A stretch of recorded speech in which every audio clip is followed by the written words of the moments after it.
later on in what I call the full introduction, which is where I allow 3 to 5 sentences to describe what you do instead of just the one-liner, which your one-liner, you'd think of like when you meet someone at, say, a live event and you're shaking their hand, you're like, hi, I'm so-and-so, and you ask, what do you do?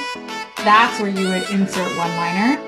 And you want it to be enough of a hook, like the example of, I have homeowners and eliminate their electricity bill. That's a hook for them to be like, oh, tell me more about that. And that's when you can go into what I would call your more full intro, which is 3 to 5 sentences. You can kind of go over the formula for what those 3 to 5 sentences should also have. Your one-liner is just meant to be a hook to make them curious and ask another question. Oh, tell me more about what it is that you really do.